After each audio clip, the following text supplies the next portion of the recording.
నమస్కారం city morning bulletin కు స్వాగతం. ముందుగా ముఖ్యాంశాలు. పరిశ్రమలు మౌలిక సదుపాయాల శాఖపై సీఎం చంద్రబాబు సమీక్ష. ఇతర రాష్ట్రాలకు రవాణా కోసం లాజిస్టిక్స్ కార్పొరేషన్ ను ఏర్పాటు చేయాలని ఆదేశం.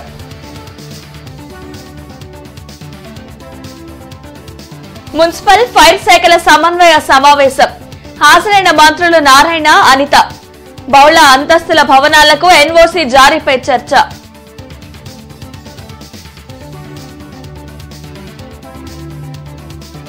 ముప్పై 34వ డివిజన్లో సీసీ డ్రైన్లకు ఎమ్మెల్యే మాధవి, మేయర్ నాని శంకుస్థాపన. ప్రజల సంక్షేమమే లక్ష్యంగా కూటమి ప్రభుత్వం పనిచేస్తుందని ప్రకటన.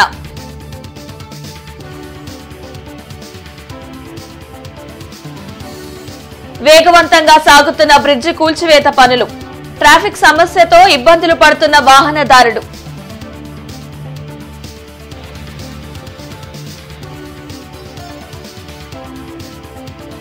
ఈ నెల 14న నగరంలో హర్ ఘర్ ఘర్ కా తిరంగ యాత్ర. 10 కిలోమీటర్ల మేర జాతీయ పతాకాలను ప్రదర్శించనున్నట్లు మేయర్, కమిషనర్ వెల్లడి. ఏపీతో పాటు పొరుగు రాష్ట్రాల సరకు రవాణాను నిర్వహించేందుకు లాజిస్టిక్స్ కార్పొరేషన్ ను ఏర్పాటు చేయాలని ముఖ్యమంత్రి చంద్రబాబు అధికారులను ఆదేశించారు. వెలగపూడి సచివాలయంలో పరిశ్రమలు, మౌలిక సదుపాయాల శాఖలపై సీఎం సమీక్షించారు. ఓడరేవులు, విమానాశ్రయాలు, రహదారులు, రైలు, అంతర్గత జల రవాణా మార్గాల ద్వారా చేపట్టే సరుకు రవాణాను ఈ కార్పొరేషన్ ద్వారానే నిర్వహించాలని సూచించారు. ప్రతి పోర్టు, ఎయిర్పోర్టుల సమీప ప్రాంతాలను ఆర్థిక కేంద్రాలుగా అభివృద్ధి చేయాలన్నారు. పెట్టుబడులను ఆకర్షించేందుకు మారిటైమ్ పాలసీలో మార్పులు చేయాలని అధికారులకు సీఎం చంద్రబాబు దిశానిర్దేశం చేశారు.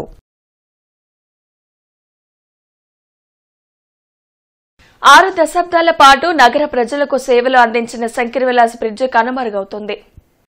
గుంటూరు ప్రజల ట్రాఫిక్ కష్టాలు తొలగించేందుకు 4 లైన్ల శంకరవిలాస్ బ్రిడ్జి నిర్మాణ పనులు వేగవంతం చేస్తున్నారు. ఈ క్రమంలోనే తాలూకా వైపు నుంచి రైల్వే ట్రాక్ సమీపం వరకు బ్రిడ్జిని నేలమట్టం చేయడం జరిగింది. పూర్తిగా బ్రిడ్జి పగలగొట్టేందుకు వారం రోజులు పట్టే అవకాశముంది. శంకరవిలాస్ బ్రిడ్జిపై రాకపోకలు నిలిపివేయడంతో నగర ప్రజలు విపరీతమైన ట్రాఫిక్ కష్టాలను ఎదుర్కొంటున్నారు. పాఠశాలలకు, కాలేజీలకు, కార్యాలయాలకు, షాపింగ్ మాల్స్కు వెళ్లేవారు తమ గమ్యానికి చేరుకోవాలంటే కనీసం గంట సమయం పడుతుంది. శంకరవిలాస్ నూతన బ్రిడ్జి నిర్మాణం త్వరగా పూర్తి చేయాలని ప్రజలు కోరుతున్నారు.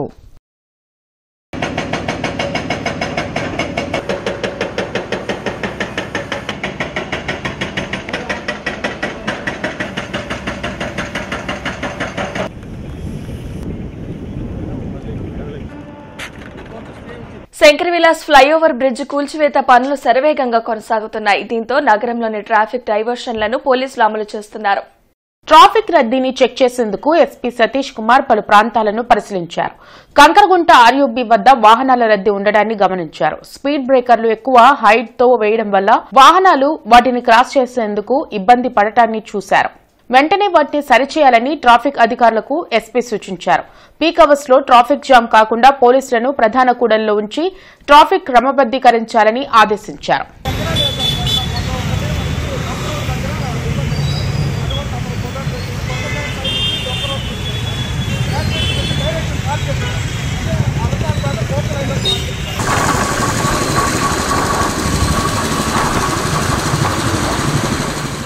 ప్రజల శ్రేయస్సు, సంక్షేమం లక్ష్యంగా కూటమి ప్రభుత్వం పనిచేస్తుందని ఎమ్మెల్యే గల్లా మాధవి అన్నారు. 34వ డివిజన్లోని కోబాల్పేటలో 54 లక్షల రూపాయల వ్యయంతో సీసీ డ్రైన్లకు ఎమ్మెల్యే గల్లామాధవి, మేయర్ కొబలిమూడి రవీంద్ర శంకుస్థాపన చేశారు. వీధి కుక్కల సమస్యలు తమ దృష్టికి వచ్చాయని, త్వరలోనే పరిష్కరిస్తామని ఎమ్మెల్యే గల్లామాధవి హామీ ఇచ్చారు. పశ్చిమ నియోజకవర్గం ప్రజలకు అవసరమైన అన్ని మౌలిక వసతుల ఏర్పాటు చేస్తున్నామని తెలిపారు. 280 కోట్ల రూపాయల వ్యయంతో నగరంలో పలు అభివృద్ది పనులు చేపట్టామని మేయర్ వెల్లడించారు. రానున్న 100 రోజుల్లో నగరాన్ని సుందరంగా తీర్చిదిద్దుతామని తెలిపారు. ఈ కార్యక్రమంలో తాళ వెంకటేష్ యాదవ్, కార్పొరేటర్లు బూసి రాజలత, ఈరంటి వరప్రసాద్, డివిజన్ అధ్యక్షులు అన్వర్ తదితరులు పాల్గొన్నారు. గల్లామాధవి ఇటు సంక్షేమం రెండు కూడా అందిస్తూ సుపరిపాలనతో ముందుకు వెళ్తున్న క్రమంలో ఈ యొక్క డివిజన్ని కూడా అప్లిఫ్ట్ చేయాల్సిన పని ఉంది. కాబట్టి అందులో భాగంగానే ఈరోజు ఇరువైపులా డ్రైన్స్ వేసుకోవడం జరిగింది. మరి ప్రధానంగా ఇక్కడ కుక్కల సమస్య ఉంది, అదేవిధంగా కొన్ని డ్రైన్స్ బ్లాక్ అయిపోతున్నాయని స్థానికంగా కార్పొరేటర్ గారు మా దృష్టికి తీసుకురావడం జరిగింది. మరి ఇక్కడ స్థానికంగా ఉన్న ప్రజలు కూడా పిల్లలు అటు ఇటు దాటడానికి స్పీడ్ బ్రేకర్లు అవసరం ఉన్నాయి అని చెప్పి అడగడం జరిగింది. ఎలిమెంటరీ స్కూల్స్ ఉన్న నేపథ్యంలో అవి కూడా గౌరవ మేయర్ గారు వారి దృష్టిలోకి ఇది వచ్చింది, చాలా త్వరితగతిన వేయిస్తామని చెప్పి వారు హామీ ఇవ్వడం జరిగింది. ఏదేమైనప్పటికీ ప్రజలందరి శ్రేయస్సు సంక్షేమమే మా లక్ష్యంగా కూటమి ప్రభుత్వం పనిచేస్తుంది. డివిజన్లో కూడా ఎక్కడైతే బడుగు బలైన వర్గాలు ఉన్నారో వాళ్ళకి కావాల్సిన మౌలిక వసతులన్నీ కూడా కల్పిస్తున్నాం. తప్పకుండా ఏమైతే ఇంతకుముందు శాసనసభ్యురాలు ఇక్కడ ప్రామిస్ చేశారో వారు చేపట్టిన అభివృద్ధి కార్యక్రమాల్లో ఏమి పలానా డివిజన్లో పలానా కావాలి, పలానా వాళ్ళకి ట్రైన్స్ కావాలి, పలానా వాళ్ళకి వాటర్ ఫెసిలిటీ ఉండాలి, పలానా వాళ్ళకి డ్రైనేజ్ లేదు, రోడ్స్ లేవు, ఏమున్నా మేడం గారు ఎప్పటికప్పుడు కార్పొరేషన్కి వ్రాతపూర్వకంగా తెలియజేస్తున్నారు. ఇప్పటికే అన్ని చోట్ల కూడా అభివృద్ధి కార్యక్రమాల్లో వారు ముందున్నారు. మరీ ముఖ్యంగా ఏదైతే ఈరోజు శంకరవిలాస్ బ్రిడ్జి మరి పడగొట్టడం కూడా జరిగింది, కొత్త ప్రణాళికతో తీసుకొచ్చారు.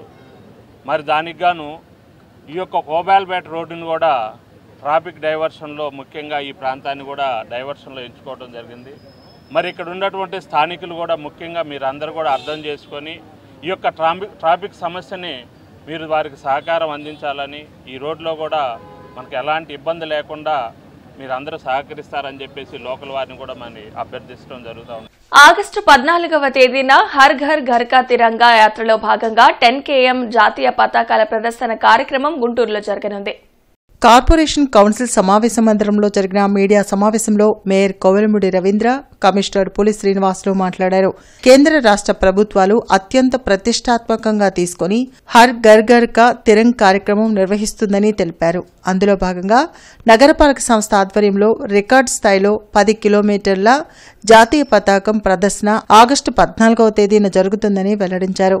నగర ప్రజలు ప్రతి ఒక్కరూ ఈ కార్యక్రమంలో పాల్గొని భారతమాతను గౌరవించాలని పేర్కొన్నారు. ఈ కార్యక్రమంలో డిప్యూటీ మేయర్ సజీలా, కార్పొరేటర్లు, అధికారులు పాల్గొన్నారు. ఇప్పటివరకు దేశంలో హైయెస్ట్గా 9 కిలోమీటర్ల వరకు ఈ జెండాని ఇంతకుముందు ప్రదర్శించడం జరిగింది. ఈసారి గుంటూరు కలెక్టర్ గారు, కమిషనర్ గారు మేమందరం కూడా కలిసి 10 కిలోమీటర్లు ఇంతవరకు భారతదేశంలో ఎక్కడా కూడా జరగని విధంగా ఈ జెండా 10 కిలోమీటర్లు బారున ప్రజలందరూ కూడా, గుంటూరు ప్రజలు, విద్యార్థులు, వివిధ హోదాలో ఉన్న NGOs అందరూ కూడా పాల్గొని జయప్రదం చేయవలసిందిగా మీడియా సోదరులకు తెలియజేస్తున్నాను. రేపు 14th అనేది రూట్ మ్యాప్ రేపేళ్ళుండో మీడియా వారికి తెలియజేస్తారు కమిషనర్ గారు, కలెక్టర్ గారు కలిసి. దీని ముఖ్య ఉద్దేశం యూనిటీ, కుల మతాలకు అతీతంగా ఈ భారతదేశంలో ప్రజలందరూ ఒకటమే, అందరం భారతీయులు అనే విధంగా భారతీయులందరూ కూడా గర్వంగా చెప్పుకున్నట్టు పలానా చోట గుంటూరులో ఫస్ట్ టైం 10 కిలోమీటర్ల బారు ఈ జెండా ప్రదర్శన జరగడం కూడా మనందరికి కూడా గర్వకారణం. హర్ ఘర్ తిరంగా అనే ప్రోగ్రాము మనకి ప్రతి సంవత్సరం కూడా ఆగస్టు నెలలో 15 days ప్రోగ్రామ్గా డిజైన్ చేసి భారత్ మార్గదర్శకాలు రిలీజ్ చేశారు. దానిలో భాగంగా కొన్ని యాక్టివిటీస్ మనం టేకప్ చేయడం అనేది జరుగుతుంది. ఈ హర్ ఘర్ తిరంగా ప్రోగ్రాంలో ముఖ్యంగా 9th నుంచి, ఈ నెల ఆగస్టు 9th నుంచి 16వ తేదీ వరకు ప్రతిరోజు కూడా ఒక థీమ్ బేస్డ్ యాక్టివిటీ చేసి భారత ప్రభుత్వ వెబ్సైట్ హర్ ఘర్ తిరంగా వెబ్సైట్లో ఇవన్నీ యాక్టివిటీస్ అన్నీ కూడా అప్లోడ్ చేసి దాని డాక్యుమెంటేషన్ కూడా తదనంతరము వాళ్ళకి సబ్మిట్ చేయాల్సినటువంటి అవసరం ఉంటుంది. ఇది జిల్లా యూనిట్గా చేయాలి. అట్లనే మున్సిపాలిటీస్ కానీ మున్సిపల్ కార్పొరేషన్స్ కానీ కూడా యూనిట్గా తీసుకొని చేయాల్సినటువంటి అవసరం ఉంటుంది. మున్సిపల్, ఫైర్ డిపార్ట్మెంట్ల సమన్వయ సమావేశం జరిగింది. ఈ సమావేశంలో మంత్రులు నారాయణ, వంగలపూడి అనితతో పాటు మున్సిపల్, అగ్నిమాపక శాఖ ఉన్నతాధికారులు పాల్గొన్నారు. బహుళ అంతస్తుల భవనాలకు అగ్నిమాపక శాఖ NOC జారీ నిబంధనలపై చర్చించారు. మున్సిపల్ శాఖ తీసుకొస్తున్న సింగిల్ విండో విధానం ద్వారా ఫైర్ డిపార్ట్మెంట్ NOC జారీ చేసేందుకు అంగీకరించారు. జరగబోయే జెడ్పీటీసీ ఎన్నికల్లో వైసీపీని పులివెందల నుండి తరిమికొట్టాలని మాజీ మంత్రి టీడీపీ నేత డొక్కా మాణిక్య వరప్రసాద్ పిలుపునిచ్చారు. ప్రజాస్వామ్యంలో అరుదైన అవకాశాన్ని పులివెందల ప్రజలకు ఎన్నికల రూపంలో ఇచ్చారన్నారు. మద్యం కేసులో నిందితులందరినీ తక్షణమే అరెస్ట్ చేయాలన్నారు. రాహుల్ గాంధీ లేవనెత్తిన ఓటర్ల లిస్టు అంశానికి ఎన్నికల కమిషన్ స్పందించి తగిన జాగ్రత్తలు తీసుకోవాలని డొక్కా సూచించారు. జగన్ రాక్షస కౌగిలి నుంచి పులివెందుల విడిపోవాలంటే, పులివెందుల ఫ్రీడమ్ పొందాలంటే, విముక్తి కావాలంటే ఇది సరైన అవకాశం.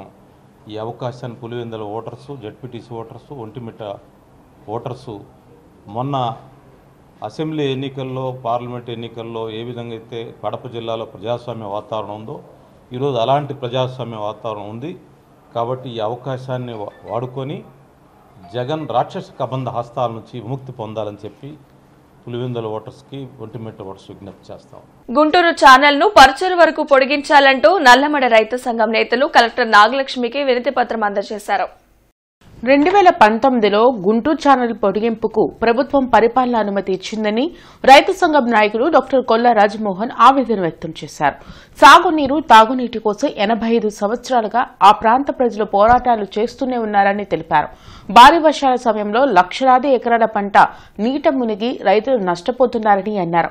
వెంటనే ముఖ్యమంత్రి చంద్రబాబు నాయుడు ఇచ్చిన హామీ మేరకు గుంటూరు ఛానల్ అభివృద్ది చేయాలని డిమాండ్ చేశారు. ఈ కార్యక్రమంలో రైతు సంఘం నాయకులు పాల్గొన్నారు.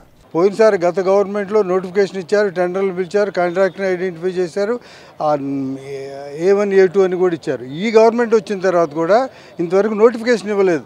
సంవత్సరం నుంచి మేము అడుగుతూనే ఉన్నాం, ఇస్తామండి అని చెబుతున్నారు. నోటిఫికేషన్ లేదు, A1 లేదు, A2 లేదు, ఏమీ కూడా ప్రోగ్రెస్ లేదు. ముందుకు నడపండి, ఊరికి మాటలు చెప్పడం కాదు, పనిలో ఆచరణలో నోటిఫికేషన్ ఇచ్చి భూములు సేకరించి వాళ్ళకి డబ్బులు ఇచ్చి భూమిని కాంట్రాక్టర్కి ఇస్తే వాళ్ళు కాలువ దవ్వుతారు. అది ఏమీ లేకుండా సంవత్సరం పైన కాలువ అయిపోయింది. 180 రోజుల్లో మేము గుంటూరు ఛానల్ నిర్మిస్తామని చెప్పారు. 180 రోజులు కాదు కదా, 360 రోజుల పైన అయిపోయింది. ఏపీ ప్రభుత్వం నిర్వహించిన కానిస్టేబుల్ నియామకాల్లో ఉద్యోగాలు సాధించిన యువకులను ఆర్ఆర్బీ టెక్నికల్ ఉద్యోగాలు పొందిన వారిని ప్రాంతీయ గ్రంథాలయంలో ఘనంగా సత్కరించారు. అరండల్పేటలోని ప్రాంతీయ గ్రంథాలయంలో జరిగిన సన్మాన కార్యక్రమంలో వి సూర్యనారాయణమూర్తి ముఖ్య అతిథిగా హాజరయ్యారు. ఈ సందర్భంగా అసిస్టెంట్ లైబ్రేరియన్ కయూం మాట్లాడుతూ గ్రంథాలయంలో చదువుకుని 9 మంది ఉద్యోగాలు సాధించారని సంతోషం వ్యక్తం చేశారు. వారు మరింత ఉన్నత శిఖరాలను చేరుకోవాలని ఆకాంక్షించారు. ఈ సందర్భంగా వారిని దుస్సాలవతో సత్కరించి వారి అనుభవాలను విద్యార్థులకు తెలియచెప్పారు. ఈ కార్యక్రమంలో లైబ్రరీ సిబ్బంది పాల్గొన్నారు. ఈ రోజున 6 విద్యార్థులు ఎవరైతే కానిస్టేబుల్ పరీక్షలకి ఉత్తీర్ణులయ్యారో వారు హాజరయ్యారు. మిగిలిన 3 కూడా కొన్ని వారి యొక్క తప్పని పరిస్థితుల్లో రాలేకపోయిందని ముందుగా సమాచారం అందజేశారు కాబట్టి వారు రాలేకపోయారు. వచ్చిన 6 సత్కార సన్మాన కార్యక్రమం పూర్తి చేయడం జరిగింది. ఈ ప్రభుత్వ ప్రాంతీయ గ్రంథాలయం గుంటూరు నందు ఉదయం 8 గంటల నుంచి రాత్రి 12 వరకు నిరంతరాయంగా టెక్స్ట్ బుక్ సెక్షన్ అనేది ఒకటి నడుస్తుంది. ఒక శనివారం తప్ప, ప్రతి గురువారం తప్ప, మిగతా రోజుల్లో ప్రభుత్వ సెలవు దినాల్లో తప్ప ప్రతిరోజు కూడా 8 to 12 వరకు నిరంతరాయంగా ఈ లైబ్రరీ ఆ సెక్షన్ తెరిచి ఉండడం జరుగుతుంది. ఆ యొక్క సమయాన్ని సద్వినియోగం చేసుకుని ఎవరైతే కానిస్టేబుల్కి పరీక్షల్లో ఉత్తీర్ణయ్యారో వారికి ముందుగా మా ప్రభుత్వ ప్రాంతీయ గ్రంథాలయం గుంటూరు తరఫున కలెక్టరేట్లో ప్రజా సమస్యల పరిష్కార వేదిక కార్యక్రమం జరిగింది. జిల్లా నలుమూలల నుండి విచ్చేసిన బాధితులు తమ సమస్యలు పరిష్కరించాలంటూ కలెక్టర్ నాగలక్ష్మికి వినతులు అందించారు.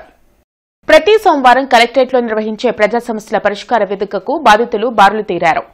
ఫిర్యాదులను జిల్లా ఉన్నతాధికారులు స్వీకరించారు. తన కుమారుని ఇంటర్మీడియట్ సర్టిఫికెట్లు ఇవ్వకుండా ఎన్ఆర్ఐ కాలేజ్ సీఈఓ ఉమామహేశ్వరరావు ఇబ్బందులు పెడుతున్నాడని గుంటూరుకు చెందిన సముద్రాల చినకోటేశ్వరరావు ఫిర్యాదు చేశారు.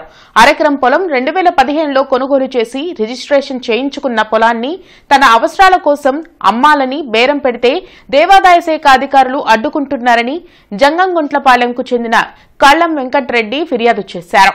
గతంలో తనకు పొలం అమ్మిన వ్యక్తి దేవాలయ భూమికి కౌలు బకాయి ఉన్నాడని అవి కడితేనే రిజిస్ట్రేషన్కు అనుమతి ఇస్తామని బెదిరిస్తున్నారని ఆవేదన వ్యక్తం చేశారు.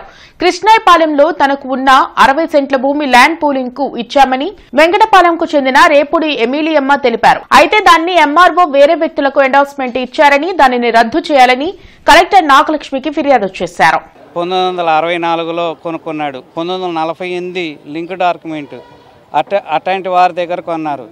1925 నుండి ట్రాన్సాక్షన్స్ జరుగుతున్నాయి. భూమి పుట్టి 2025. కానీ ప్రస్తుత ఎంఆర్ఓ గారు హైకోర్టు ఆర్డర్ను ధిక్కరించి, మంగళగిరి ఎంఆర్ఓ గారు ఆర్డీఓ గారిని ధిక్కరించి పుల్ నిర్మల కుమార్కి భూమి లేని నిరుపేద అని ఒక ఎండార్స్మెంట్ ఇచ్చి నా భూమిని కబ్జా చేసి వాళ్ళ దగ్గర మరి ఎంత ఉండి తీసుకున్నాడో నాకేమైతే తెలియదు, కానీ నాకు న్యాయం చేయమని నేను మనసారా కోరుకుంటున్నాను. గత నెల నుంచి మమ్మల్ని ఇబ్బంది పెడుతున్నారు. దీనిలో భాగంగా కలెక్టర్ గారికి తెలియజేసుకున్నాము. ఇంటర్మీడియట్ బోర్డు మేడం గారు కూడా చెప్పినా 20,000 కడతాడు, ఆ టీసీ మార్క్ లిస్ట్ ఇవ్వమన్నా కూడా ఇవ్వకుండా తిప్పుతున్నారు. సుప్రీంకోర్టు గైడ్లైన్స్ పిల్లల సర్టిఫికెట్లు ఎవరు ఆపొద్దని చెప్పినా కూడా లేదు మేము సుప్రీంకోర్టు కాదు ఏది చెప్పినా మాకు అవసరం లేదని సిఓ ఉమామహేశ్వర్ మమ్మల్ని బెదిరిస్తూ ఇప్పటి వరకు టీసీ మార్క్ లిస్ట్ ఇవ్వకుండా మా పిల్లోడు ఇంజనీరింగ్ కాలేజీ కౌన్సిలింగ్ కూడా ఆగిపోయింది. ఫస్ట్ కౌన్సిలింగ్ సెకండ్ కౌన్సిలింగ్ కూడా అయిపోయి ఇప్పుడు మా పిల్లోడు ఇంజనీరింగ్ ఆ కోర్సు ఆగిపోయింది. దీనికి ప్రభుత్వం ఇప్పుడు కలెక్టర్ మేడం గారి దృష్టికి తీసుకెళ్తే మొన్న చెప్పాను కదా అని చెప్తే ఇవ్వలేదు మేడం అంటే నేను మాట్లాడతాను. ఎట్లయితే కాలేజీ వాళ్ళ రూల్స్ ప్రకారం వెళ్తే మనం కూడా స్కూల్ని వాళ్ళ రూల్స్ ప్రకారం అన్నీ చెక్ చేసి సీలు కూడా మేము కాలేజీ మీద చర్యలు తీసుకుంటామని కలెక్టర్ చెప్పడం జరిగింది. ఎండోమెంట్ డిపార్ట్మెంట్ వారి దగ్గర ఆపారు రిజిస్ట్రేషన్. ఎందుకు ఆపారని అడిగితే నీకు అమ్మిన ఆయన మా దేవుడు మాన్యం కౌలు నిమిత్తం కౌలు కేసి ఉన్నాడు, కౌలు డబ్బులు కట్టలేదు, ఆ కౌలు డబ్బులు నువ్వు కడితే ఈ ఎకరానికి రిజిస్టర్ ఆఫీసులో రెడ్ మార్క్ తీసేస్తామని ఏవో విజయభాస్కర్ రెడ్డి గారు చెప్పి ఉన్నారు. ఇప్పటికి 2 సార్లు కలిశాను కలెక్టర్ ఆఫీసులో. ఇప్పుడు మళ్ళీ 4 రోజుల్లో మీ సమస్య పరిష్కరిస్తామని అర్జీ ఇచ్చారు. అతను కట్టాల్సిన బాధ్యత నేను కట్టాల్సిన బాధ్యత లేదండి. అతను దేవుడు మాన్యానికి 1,50,000 1,80,000 కట్టాలంట 5 ఏళ్ల కిందట. ఆ బాకీని నేను కడితే ఆ నెంబరు రిలీజ్ చేస్తామంటున్నారు. ఎండోమెంట్ ప్రస్తుతం ఈవో రాజశేఖర రెడ్డి గారు, గుంటూరు నాశన ఆఫీసు వారు. నా భార్యకి అవసరమైన అమ్ముకుందామంటే ఇల్లు అతను 30 రోజుల్లో పరిష్కరిస్తామని కలెక్టర్ గారు చెప్పారండి. ఆగస్టు 15వ నాటికి స్వచ్ఛందంగా ఆక్రమణలు తొలగించుకోవాలని నగర కమిషనర్ పులి శ్రీనివాసులు తెలిపారు. ఈ సందర్భంగా కమిషనర్ మాట్లాడుతూ ఆక్రమణల తొలగింపులో జరిగే నష్టానికి ఆక్రమణదారులే బాధ్యత వహించాలని, ఆగస్టు 16 నుండి రోడ్ల వారీగా స్పెషల్ టీంలతో ఆక్రమణలు సమూలంగా తొలగిస్తామని హెచ్చరించారు. పులివెందులో తమ అడ్డా అని మాట్లాడే వాళ్లు ఇప్పుడు ప్రజాస్వామ్యంకు భయపడుతున్నారని హోంమంత్రి వంగలపూడి అనిత విమర్శించారు. వెలగపూడి సచివాలయంలో హోంమంత్రి మీడియాతో మాట్లాడారు. పులివెందుల జడ్పీటీసీ ఎన్నికల్లో ఓటమి భయం పట్టుకున్నందుకే మాజీ సీఎం జగన్ అసత్య ఆరోపణలు చేస్తున్నారని మండిపడ్డారు. బలవంతపు ఏకగ్రీవాలు చేసుకునే స్థాయి నుంచి స్థానిక ఎన్నికల బరిలో అభ్యర్థులు నిలవడం ప్రజాస్వామ్యానికి నిదర్శనమని చెప్పారు. ఎన్నికల సంఘం పరిధి, రాష్ట్ర ప్రభుత్వ పరిధి ఏంటో సీఎంగా చేసిన వ్యక్తికి తెలియకపోవడం సిగ్గుచేటని అనిత పేర్కొన్నారు. అక్కడ నిజంగా పులివెందల్లో జగన్మోహన్ రెడ్డి అడ్డా, పులివెందల బిడ్డ జగన్మోహన్ రెడ్డి అనుకున్న వాళ్ళందరూ ఈరోజు ఆఫ్టర్ ఆల్ మీరు అన్న 10,000 ఓట్లకి ఎందుకు భయపడాలి? 11 నామినేషన్లు ఎట్టొచ్చినాయి మనం ఆలోచించుకోవాలి కదా. నాకు తెలిసి లాస్ట్ 2 టర్మ్స్ లో జడ్పీటీసీకి నామినేషన్ కూడా పడిన పరిస్థితి లేదు. యునానిమస్ పులివెందల్లో 95% ప్రెసిడెంట్ ఎలక్షన్ యునానిమస్ అయితే 100% జడ్పీటీసీ ఎంపీటీసీ ఎలక్షన్స్ యునానిమస్ అయితే. మరి అటువంటి పరిస్థితుల్లో ఈ రోజు గవర్నమెంట్ పోయిన ఈ 14 నెలలలోనే 11 నామినేషన్లు పడినాయి అంటే ఈరోజు పులివెందల ప్రజలు ప్రజాస్వామ్యాన్ని స్మెల్ చేస్తున్నారు, ప్రజాస్వామ్యాన్ని అనుభవిస్తున్నారు ఈ రోజు వాళ్ళు. గుంటూరులోని ధర్మపీఠం సంక్షేమ సేవా సంఘం ఆధ్వర్యంలో న్యాయ రంగంలో ఉన్న విస్తృతి ఉపాధి అవకాశాలపై అవగాహన కార్యక్రమాన్ని నిర్వహించారు. నేర విచారణ ప్రక్రియను 2 ఏళ్లలోపు పూర్తి చేసే విధంగా భారతీయ నాగరిక సురక్షిత సంహిత 2023 చట్టం పేర్కొంటుందని ప్రముఖ క్రిమినల్ చట్టాల నిపుణులు గంటా సతీష్ కుమార్ అన్నారు. జిల్లా ఎస్పీ కార్యాలయంలో ప్రజా సమస్యల పరిష్కార వేదిక కార్యక్రమం జరిగింది. జిల్లా నలుమూలల నుండి విచ్చేసిన బాధితులు తమ సమస్యలు పరిష్కరించాలంటూ ఎస్పీ కార్యాలయంలో అధికారులకు వినతులు అందించారు. ప్రతి సోమవారం ఎస్పీ కార్యాలయంలో నిర్వహించే ప్రజా సమస్యల పరిష్కార వేదికకు బాధితులు భారీగా తరలివచ్చారు. ఫిర్యాదులను పోలీసు ఉన్నతాధికారులు స్వీకరించారు. ఆయా సమస్యల పరిష్కారంకు తగు చర్యలు తీసుకుంటామని భరోసా కల్పించారు. తన కుమారుడు క్రాంతి కుమార్ తన ఆస్తి అంతా అతని పేరున రాయించుకుని నిలువ నీడ లేకుండా చేశాడని పాలడుకు చెందిన లక్ష్మీరాజ్యం ఆవేదన వ్యక్తం చేశారు. తన భర్త యాక్సిడెంట్లో చనిపోతే వచ్చిన ఇన్సూరెన్స్ డబ్బులు 13 లక్షలు కూడా తనకు తెలియకుండా డ్రా చేసుకుని అదేమంటే బెదిరిస్తున్నాడని తనకు న్యాయం చేయాలని వేడుకున్నారు. నా ఇల్లు పొలం రాయించుకున్నాడండి. 13 లక్షల డబ్బులు నాకు నిల్వ నీళ్ళు లేకుండా చేశాడండి. ఏ టెన్షన్ నాకు మనస్థిమితి లేకుండా నా బీపీ రేజ్ అయ్యి కొట్టాడండి. కొడితే నా కుమార్ దగ్గరికి వెళ్ళానండి. ఆ షాక్లో నేను కింద పడిపోయానండి. ఇల్లే మధ్యలో పడిపోయేటప్పటికి నా కాలు 2 ఫ్రాక్చర్ అయ్యి నా కూతురు ఫోన్ చేసి అంబులెన్స్ తీసుకొని వచ్చి కామినేని హాస్పిటల్ సర్జరీ చేయించారండి. 5 లక్షలు అయినాయండి. కనీసం వచ్చి చూడలేదు. నాకు రూపాయి ఇవ్వలేదండి. నాకు ఒక్కడేనండి దరిద్రుడు. కన్న నేరానికి నాకే మనస్తాపంగా ఉండిచ్చి ఇలాంటి దుర్మార్గులు కన్నందుకు నాకే సిగ్గుచేటుగా. మిషన్ వాత్సల్య జిల్లా బాలల పరిరక్షణ విభాగం జిల్లా స్త్రీ మరియు శిశు అభివృద్ధి సంస్థ రూపొందించిన కలిసొచ్చే కాలానికి నడిచొచ్చే పిల్లలు అడాప్షన్ ప్రచార పోస్టర్ను జిల్లా కలెక్టర్ ఎస్ నాగలక్ష్మి జేసీ భార్గవ్ తేజతో కలిసి ఆవిష్కరించారు. ఈ సందర్భంగా జిల్లా కలెక్టర్ నాగలక్ష్మి మాట్లాడుతూ దత్తత తీసుకోవాలనే తల్లిదండ్రులకు ఆలస్యం అవుతున్నందున తాత్కాలిక పోస్టర్ అడాప్షన్ పరిచయం చేయబడిందన్నారు. దీని యొక్క ముఖ్య ఉద్దేశం 6 నెలల నుండి సంవత్సరం వరకు దత్తత తీసుకునే పిల్లలకు తల్లిదండ్రుల ప్రేమ, కుటుంబ వాతావరణం కల్పించడం, వారిలో సమాజం పట్ల పాజిటివ్ దృక్పథం పెంపొందించడం ప్రధాన ఉద్దేశమన్నారు. కాకాని రోడ్డు వై జంక్షన్ నుండి ఆటోనగర్ వరకు స్మార్ట్ బజార్ ఏర్పాటుకు ఇంజనీరింగ్ పట్టణ ప్రణాళిక అధికారులతో కలిసి కమిషనర్ పులి శ్రీనివాసులు పరిశీలించారు. ఈ సందర్భంగా కమిషనర్ పులి శ్రీనివాసులు మాట్లాడుతూ రాష్ట్ర ప్రభుత్వం డ్వాక్రా మహిళలను ఆర్థికంగా ఉన్నతంగా తీర్చిదిద్దేందుకు వారి ఉత్పత్తుల విక్రయానికి స్మార్ట్ స్ట్రీట్ బజార్లు ఏర్పాటు చేయడానికి నిర్ణయించిందన్నారు. స్మార్ట్ స్ట్రీట్ బజార్లలో మెప్మా ద్వారా శిక్షణ పొందిన డ్వాక్రా మహిళలకు షాపులు కేటాయిస్తామన్నారు. అనంతరం స్తంభాలగరులోని షాదీఖానాన్ని పరిశీలించి అందులో ఉన్న నిర్మాణదారులకు నోటీసులు జారీ చేయాలని, వారిచ్చే వివరణ మేరకు చర్యలు తీసుకోవాలని సిటీ ప్లానర్ని ఆదేశించారు. ఈ వార్తలు ఇంతటితో సమాప్తం. నమస్కారం.